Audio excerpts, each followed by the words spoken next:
Hey, what's going on, guys? It's Jack, and we're back again today with the Disc Priest Advanced Guide. And thankfully, it's after 7.1. I know a lot of people had some questions about the Holy One because it was like the day before, and then they wanted to see if anything kind of changed. Well, thankfully, nothing much in particular. I addressed some like little teensy things here and there, but in general, it wasn't that much.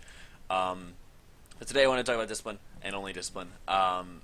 And I wanted to kind of go over not only a lot of the questions that I've been getting just through like Reddit threads or YouTube, Discord, and any of the other things that I'm on, but also just providing my thoughts on what the meta is for discipline at the moment and how you can apply that to succeed in your own raid groups and things like that. Now, I wanted to kind of go over what the meta is and what your kind of role is as a disc priest, stats, gear, talents, the like, all those things. And then finally ending with your gameplay and how you can provide, or how I can provide practical application that you can apply in your own raid groups to succeed, and to show people that Discipline Priest is really, really awesome. So, without further ado, meta for meta for Discipline Priest right now is a lot different, obviously for many reasons besides the damage into healing aspect, but also in where Discipline Priest makes its bread. A lot of other healers will find that you are constantly healing and getting the majority of your healing from constant damage throughout the fight, or constantly healing the incremental damage throughout the encounters.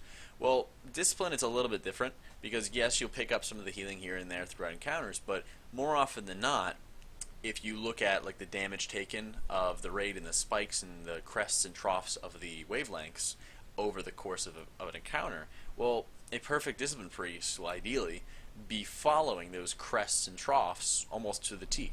Where if there is a lot of damage, you will ramp up, and if there's not much damage, you ramp down. And you provide that conservation when you need it, because as always, Discipline really, really, really relies on mana, and mana is a huge factor. So the tone up and tone down of you have a set window to do a ton of healing, and that is going to be where you're going to do millions of healing. Whereas in the rest of the fight, it'll be much, much lower. So oftentimes you'll find, even from looking at my videos here, I'll spike up very high, and then I'll drop back down in relation to the meters with my other healers. And then I'll spike back up, and then I'll go back down. And staying at that top level and staying at that number one slot is always going to be the goal. It's always going to be our goal to kick everybody's asses. And I think the best way to do so is to be the first one into the fray with all of the healing that is required in a specific encounter. When you are preparing a huge Light's Wrath with 17 atonements out, let's say, and you just top everybody off perfectly, just right after it is, becoming your own mini revival, becoming such a strong, potent heal that nobody's able to mess with. And I think that's one of the things that should be the goal is, you'll have fights like Il'gynoth, which will be very, very annoying to deal with as a Discipline Priest, but if you're not stressing the incremental damage in between phases, but instead you're focusing on the big periods of raid-wide damage, people splashing each other inside the tree, when you're blowing up the puddles on Mythic mode, and you're dealing a ton of damage to everybody all at once, all those things together give Discipline the opportunity that they need. And being able to respond to that and being able to identify these things ahead of time, is tremendous min-maxing. For example, people always talk about how downtime really sucks for Discipline because you're just kind of in this weird, not quite sure what to do, because again, the meta is a little bit more focused on omitting Shadow Mend and Smite. Well, when you're kind of in that in-between, well, that's the perfect time for you to be applying your atonements. And that's the perfect time for you to be preparing your atonements, because when there's no damage happening, there's going to be damage in the future, and you want to be able to get ahead of that. So you may even see a lot of Powered Radiance overheal, but Powered Radiance is not meant to heal, it's meant to apply those atonements ahead of time for people. And I guess heal for a tiny bit. But now, in order to facilitate this playstyle, it's going to cost a lot of mana. And that kind of brings us into more of the gear section of Discipline, where it is just completely essential to always have a mana regen trinket of some kind. Amalgam 7 Spine is generally considered the best mana regen trinket. I think people are still kind of trying to make up their minds about the Karazhan trinket. Darkmoon Deck Promises is also a very, very good alternative. But now that everyone's using Shield Discipline due to the Mindbender changes, you're using all this powered shield anyway, and it is getting you mana because you're being efficient with it and you're just getting it absorbed, but you're also getting more mana from it by applying these echoes with the Amalgam 7 Spine Trinket. So both those things together, it's just like you're regenerating an incredible amount of mana, and it's all through just mainly powered shield. I've seen many encounters on longer fights, like Cenarius, for example. Dragons is another one, where people will roam with double regen trinkets. It kind of depends here and there. It's not wrong to do so. In many cases, it's right. But some fights are better than others for having double regen in a perfect setting. So keep that in mind. In terms of throughput trinkets, a lot of times you'll see people running with actually a variety of trinkets. Control generally seems to be the key, where many people will be running with high intellect trinkets, and then they'll have some other kind of bonus to it. So Flask of the Solemn Night, for example, is one of those top trinkets. Maybe not the best, but it's up there, where it's a lot of int and a haste buff added onto it. And while the haste buff's kind of random and stuff like that, when you're having just a nice solid chunk of intellect with you the entire time, it speaks volumes, and it really goes very far into improving your healing as a whole. So keep that in mind. Double regen trinkets happen from time to time. Other times, you run one regen trinket, one throughput trinket. It kind of depends on what you need, and it kind of depends on the fight that's going on. Now, while Mindbender, like I said, was changed, so that you're now focusing more on using Shield Discipline as your mana regen, as your top mana regen. Unfortunately, Solace, while it got buffed, is just so much extra maintenance to use perfectly, and even then, I don't think it quite stacks up with the raw mana regen of Shield Discipline, which requires no extra maintenance whatsoever. So, Shield Discipline, very easy pick. Of course, Purge of the Wicked has not been touched. It's still an exceptional raid trinket, but the big debate now, I guess the big discussion, is between Contrition, Twist of Fate, and Power Infusion. And I actually think this is quite good because it's very different talents that all provide some kind of different benefit. So everyone agrees, hands down, no question, if you can get good uptime with Twist of Fate, which is the main problem, Twist of Fate's insane. It's the best. But getting that good uptime, usually it's upwards of 25%. You really want to get more, and you can get more simply on most progression encounters. Once you get that high level of Twist of Fate uptime, it's just absolutely ridiculous. It's super powerful, very strong. But on fights where you're not anticipating getting good uptime, many people were taking Power Infusion, but more and more you see them moving back to Contrition because of the buff, the extra second buff. That's giving you just a little bit more time with your atonements. That's more than making up for like the haste gain and the mana cost reduction gain. So keep that in mind. It's still really nice that all three of them are in that close range together. But again, if you're on progression, you're more than likely going to be taking Twist of Fate, because if you're getting good uptime on it, it is absolutely absurd the healing that it'll help provide you, and the damage for that matter. So, and otherwise, like I said, nothing besides those two windows with Mindbender and with Power Infusion and Contrition and things like that.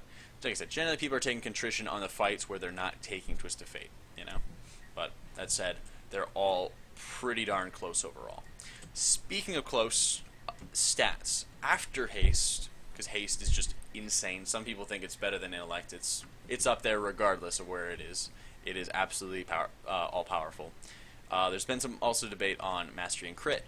And while people didn't really give Mastery a lot of credence early on, the more that we started moving towards just absolutely bonkers heavy powered Radiant style, people started seeing, wow, you're getting so much more healing if you're getting more Mastery. And the ease at which you can get and accumulate a lot of Mastery is just so nice, and it's providing so much more healing for those big bursts in that window, that perfect target, that you want to be hitting every time. So a lot of times people are switching more towards Mastery than Critical Strike in many situations, just for pure raid healing purposes. Obviously, Critical Strike is going to be way better than Mastery in like 5-mans and stuff, because the extra damage is insane. You're not going to have that many targets that are going to be benefiting from Mastery all that much. A number of those things. But people are putting Mastery a bit above Critical Strike But again, it's pretty darn close. So if you're trying to find a balanced style in between doing a lot of Mythic Plus and a lot of raids, you can probably strike a balance between them. But keep that in mind. The nice thing about them being that close and there being the debate back and forth is that if you're getting haste in one of those, you should be pretty darn happy, because regardless, there's going to be very tangible benefits to both sides. Versatility is still versatility, unfortunately. So, with gameplay, and the whole point is just to have my gameplay, of course, as a background to provide context, but obviously I'm not playing perfectly, and I think that is one of the best things that I can be pointing out to others is my own mistakes, is when you're watching this as well, you can, look at it and say, oh, this is where he missed a window in time, or oh, this is where he nailed it perfectly. And a lot of times you'll kind of see some of the differences between some of the mythic fights that we do and some of the heroic fights we do, and how you're kind of altering, still wanting to use lots of powered radiance, but also not running out of fuel in the tank. One of the biggest things I've seen is twofold. It's people running out of mana way too quickly because they're using powered radiance too aggressively. There's very few people actually who have tons of mana left over in fights that aren't doing like zero healing. So, it's good that people are being aggressive, but I still struggle with it as well at times of using too much and going too overboard when I shouldn't be. So, the other part is just how you're using your cooldowns and how effective you are with your cooldowns. Ideally, like Rapture, for example, while it has a short cooldown, you need to be making sure that you're getting the most value. You're going to Value Town with it, right? So not only are you benefiting from the shield, which is absorbing somebody else's damage, but you're also getting the Atonement. And the Atonement is just as important, if not more so, because you need to make sure that the powered shields are absorbing for shield discipline purposes. You're applying them on different targets. If you have Amalgam 7 Spines, you're always spreading out those echoes onto different targets and getting a lot of mana back as a result. And then you want to make sure that your Atonement's actually doing something, right? You want to be using Rapture for situations. Dream World is Cenarius because whenever you use a powered shield, it just gets absorbed almost instantaneously because of how much damage is on that fight. But on any other fights, like Elrethrin Feral, for example, where you're going to have a huge burst of burst of damage when she pounds into the ground, but you also need to be healing that target because they've taken far more damage than that shield would actually be able to absorb, So looking for those specific areas, I think, is extremely important, and I think is going to help you tremendously. And even from like a fight-by-fight basis, like a Nathendra, for example, on Mythic, the mind control targets take a crap ton of damage, and in some situations, that phase or that mechanic is followed directly by Heart of the Swarm. So you don't want to have people dying to bugs or to void zones that are moving into the boss and things like that. So you need to be able to react quickly, get them topped off, and start continuing on in the fight.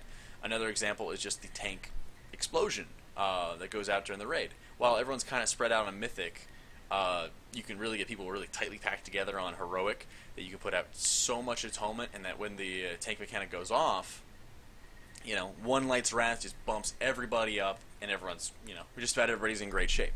So keeping that in mind of when to properly use Light's Wrath is so important. I mean, it must be used with purpose, and it must be used frequently. You should never use it just to use it. You should never use it just because, I felt like it. There's so many situations where it is your mini revival. It is your absolutely insane super Omega heal, everything you wanted under the sun.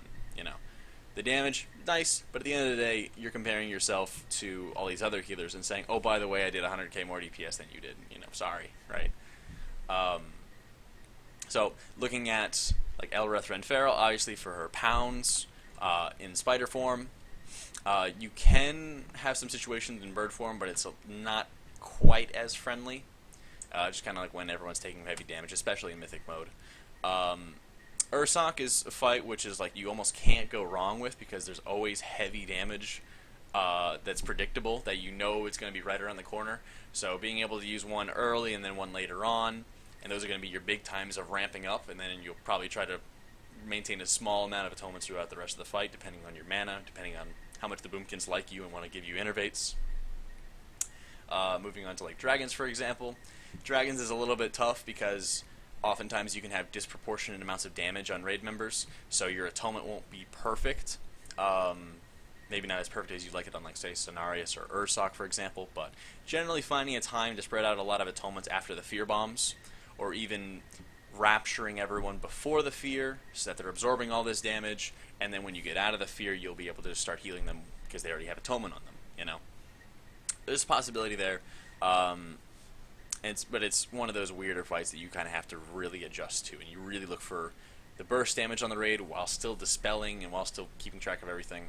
Il'gynoth, I talked about how when the puddles explode, or if people are hitting each other with the void zones inside the tree, if people are not standing in the roots like they should be on mythic mode, there's a bunch of things like that. Looking for the burst damage, looking for the opportunity to step in there and do a huge chunk of healing. That's what the real goal is. You know, you see, much like Ursoc, Cenarius is a fight with very, steady damage, with very easy to anticipate damage. So finding those proper times where maybe you don't have a raid cooldown in this specific area, well, that's a great opportunity for you to use Light's Wrath, because you know people will drop low enough so that you'll be able to top them off very quickly.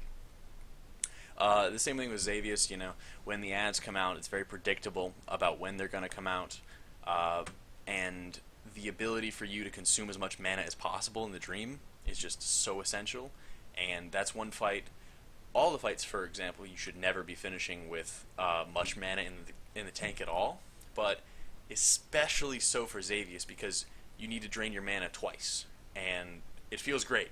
It feels very, very good to do, but you have to be on point with it, because especially if you are sent down the second time, if you're Dream second, then you need to burn mana fast and hard. So, adjust, and unfortunately, it's not always the easiest thing when things are not as predictable, but the more that you get used to encounters, the more that you're looking at your timers, the more that you are using add-ons and the like to kind of facilitate your interpretation of information at a rapid rate. That sounds very smart, but if you see what you need to do, you can do it. If you know what you need to do, you can do it.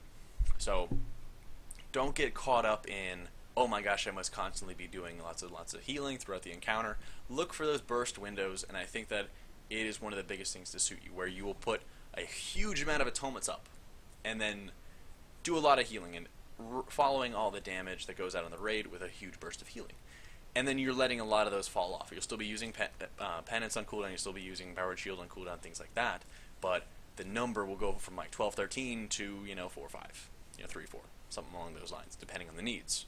And that's fine. There is not some magic number of, oh, I must have 5 atonements out at a time, I must have 10 atonements out at a time. Those things are just a misnomer, and in many ways they just distract you, and they find that they are not necessary towards your success.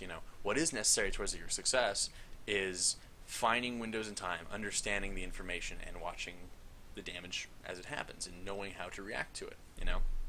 More so than ever, Disciplined Priest is proactive, and the stakes are higher than ever because of the fact that you don't have any kind of spell or overheal protection like you used to. Divine Aegis is gone, most of your shields are gone, and there's no more Spirit Shell. So preparing adequately for it, coordinating with your raid group, begging your boomkins for innervates, all of these are very good approaches. And I think that it'll be the best way for you to succeed in Emerald Nightmare and going into Nighthold. Disc, I think, in many ways is on the verge of being that super powerful healer coming around the corner, going into Nighthold. But I think some people really, really undervalue it at the moment, which is ridiculous if you consider, I think it was like, 3 or 4 of the top 5 guilds in the world brought Disc Priests, but I guess they're bad. So, kick some ass out there for me, guys. If you have any questions, feel free to hit me up on Twitter, Twitch, YouTube. You guys know. So, links are all in the description and things like that. I hope you all enjoy, like, subscribe, yada, yada, yada. Love you guys. I'll catch y'all next time.